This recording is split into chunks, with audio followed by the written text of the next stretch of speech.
This is a slot canyon, a skinny and deep canyon formed by water over millions of years. This is just one of hundreds you can explore, but no one slot is quite like the other. This is Dan, my dad, and by the way, this is me, Laura. We've been exploring these slot canyons over the past 25 years together. To us, these canyon washes feel more like home than home does. I could go on and on about the memories we've made. Like that one time we accidentally got stuck in a slot and spent the night bundled up under one space blanket to keep warm. But we don't really have time for that right now. Let's just say me and slot canyons have a long history together.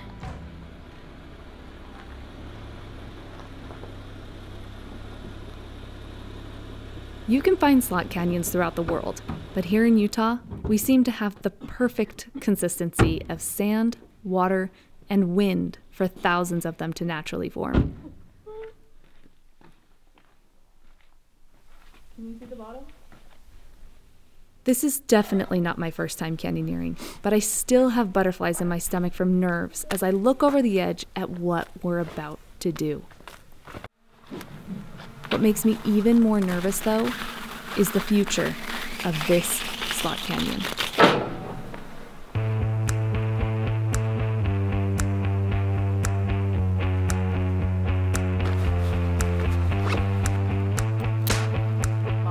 Locked. Help me.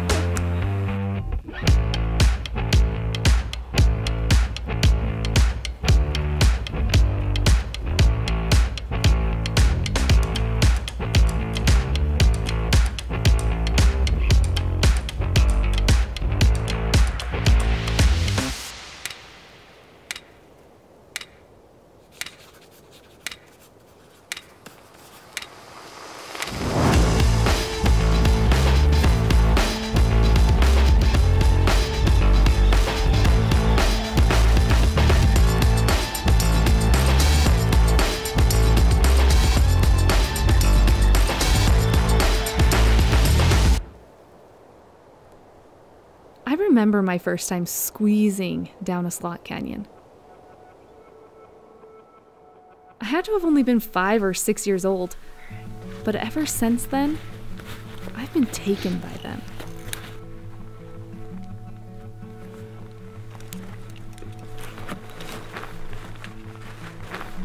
The technical definition of a slot canyon is a canyon that is deeper than it is wide.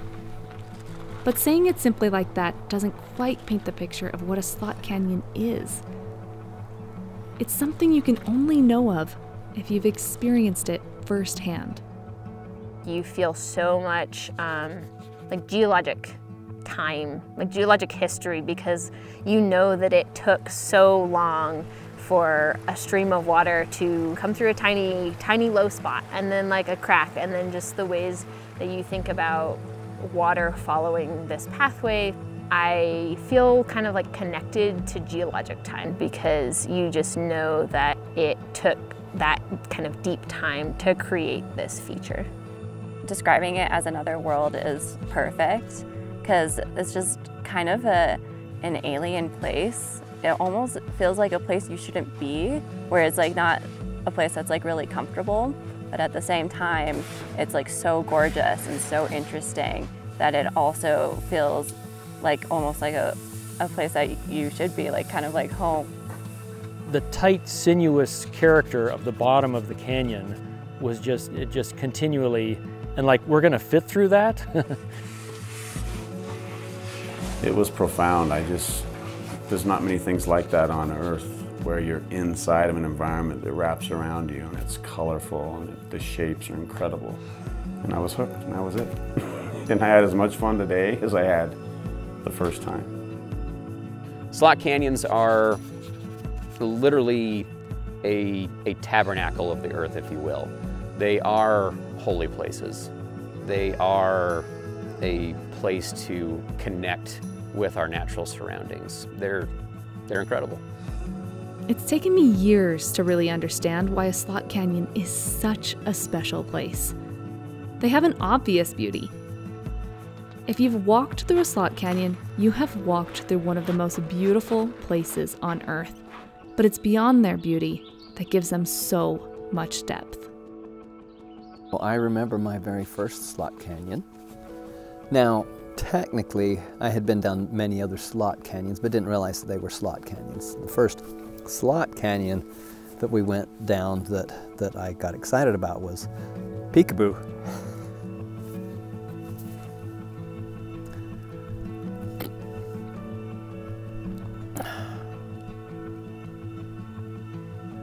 It was magic. We crawled up into that slot canyon, the kids and I, and it was like, wow, oh, look at this. Oh, cool, it goes over here. Oh, look, it goes up there. Oh, look, there's an arch up there. And the echoes and the sounds and the laughter and the giggles. It was like God's playground. It was so much fun. As a kid, I would look through my dad's canyoneering guidebooks and see the most amazing photographs and wonder what it would be like to hike to those same places. What I didn't realize at the time was the advanced skill and equipment it takes to successfully get there. Canyoneering these slot canyons isn't your average day hike. It requires ropes, climbing gear, technical skills, and tough skin. I'm in. I've noticed in canyoneering, there's a lot of people that like to solve puzzles. And when you come around the canyon corner and there's a drop, you've got to figure out how we're going to get down, what are we going to build for an anchor, who's going to go first, who's going to be last, and it's this constant puzzle. And so it empowers people because they're not sure they can do it, and once they're doing it, they're just, it's unbelievable. And so we get to watch that happen. And pretty typically the most nervous person at the safety briefing in the morning is the best one on the tour.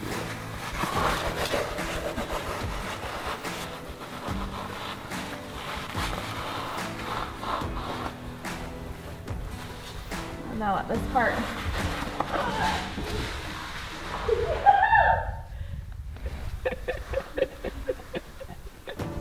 And I think people are really engaged, they're really present. You're there. Every team member is on the team, and it's important. Each person plays a role. And suddenly it just starts to build, and next thing you know, everyone's working together as a unit, and it goes smoother, and it gets easier and easier, and better and better. And it's profound how quickly you can go from just kind of doing okay to doing really good.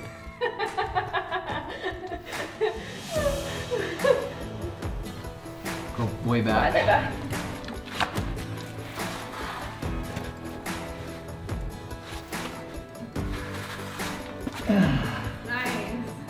Nice. That's the beauty of canyoneering. You just get better and stronger and smoother, and it just gets more fun. Slot canyons are geological wonders, sacred spaces, and God's playground. When you explore one, it will inevitably leave a lasting mark on you. The question is, what mark are we leaving on it?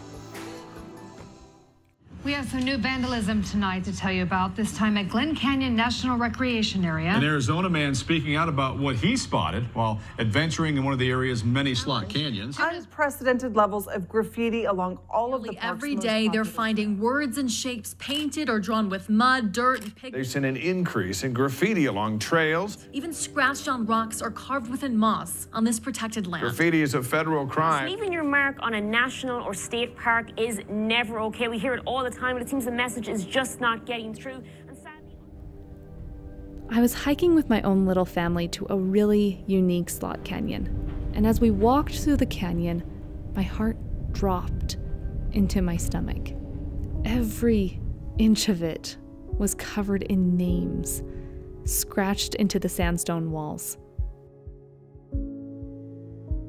We as humans get so caught up in our time scale, and not only like in the human lifetime time scale, but also just like what's in front of us and like what's in front of us today. And I think just thinking about the ways that a choice when you're visiting a place for maybe one day, or maybe you're here for a few days, but you can make a choice that then can carry forward through time and can affect the person who comes there the next day, or even like years on. When I see graffiti and vandalism on them, especially in places that never had that before, that's devastating. It is. It's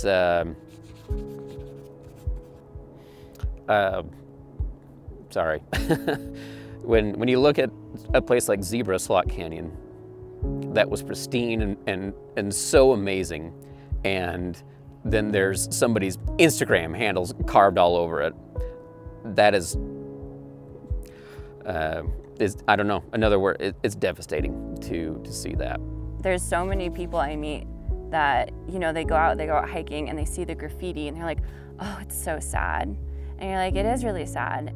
Caitlin is over a remediation program in Grand Staircase National Monument, where volunteers spend their weekends cleaning up after park visitors who have left their feces, trash, and markings all over the monument during their visit. So I think one thing to point out is that we call it graffiti remediation because it's never gonna look like how it did before someone scratched into the wall. Like, it's always gonna be affected by like a human hand. So our goal is to do our best to make it less obvious with doing as little damage to the rock as possible. Graffiti remediation uses brushes, water, and human labor to painstakingly try to reduce the visibility of names, phone numbers, and profanities. But like Caitlin said, the canyon walls will never be the same. The most we can hope for is that the reduced visibility of graffiti will prevent future visitors from doing more acts of vandalism. I remember thinking to myself, who would do this? And at that exact moment, I saw a young boy pull out a pocket knife and begin scratching his name on the rock face. His parents were nearby, actually encouraging him to do it. He answered my question that day. It'll be their first visit. They might be tempted to draw their name on the wall without really thinking about it. But until a person learns a certain set of outdoor ethics, it's going to be easier for them to slip up, even if unintentionally. You know, people see vandalism, they see other people have carved their names in or their Instagram handles, and that causes more vandalism, and people kind of just add on to it. So there's definitely a problem with, you know, a disparity of education and an issue of selfishness as well, in my opinion. All along, I thought it was malicious and spiteful individuals. But in reality, at least a portion of it is families, kids, and everyday explorers. I left actually feeling hopeful because I knew there was something we could do about that. I'm a big believer in education and interpretation. They can reflect on that and make good choices without having to be told what those choices might be. Giving people an option to really connect to the place, to kind of take that adventure aspect away from the area and then give people a reason to care about the land for more than just what they get out of it, but also care for it as a whole ecosystem. When your relationship has a little bit of that deeper engagement, then you don't want to do something that is damaging to that space. Today, a record number of people are exploring the outdoors, most of which have little to no knowledge on how to preserve and protect the places they're visiting. It's clear that education is important if we hope to stop this trend of destruction. Groups like Grand Staircase Escalante Partners provide outdoor education with hands-on learning opportunities, while other outdoor advocates tackle education with a creative approach. Whew. G'day, mates. It's your old friend, Nigel the Letter Hunter, and my trusted companion, Mr. Grabs. We're out here in nature. What are we doing, mates? We're hunting litter. That's right, cleaning up after the trash holes. All right, mates, let's take a look what we can find. Mates, look what we have here. Some used toilet paper. Clearly the trash holes are a little bit incontinent. Just leave it wherever they go. It's gross, it's in nature, it's not supposed to be here. Let's get rid of it. All right, on to the next. I started out very, I don't know, preachy, I guess would be the term. I kind of came down more of a lecturing way, and it was pretty negative. I mean, look back at some of those things, and I kind of even feel like, geez Louise, I don't want to listen to me even. You know, look at the influences of my life that were for positive. You know, Mr. Rogers, Bob Ross, and Captain Planet, Woodsy Owl, Steve Irwin, all of these amazing examples, and they generally led with kindness and with education. So with Nigel the Litter Hunter, for example, it's meant to be lighthearted. It's meant to be dumb and, you know, an attempt at humor.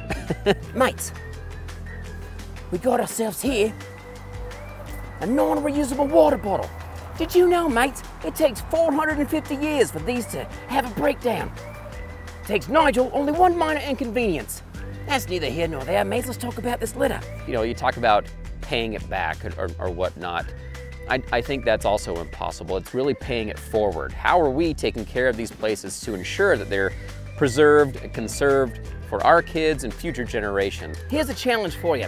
Next time you're out in nature, take a few minutes to leave it better than you found it. And remember to adventure responsibly. Until next time, it's your old friend, Nigel the Litter Hunter, and Mr. Grabs, signing off.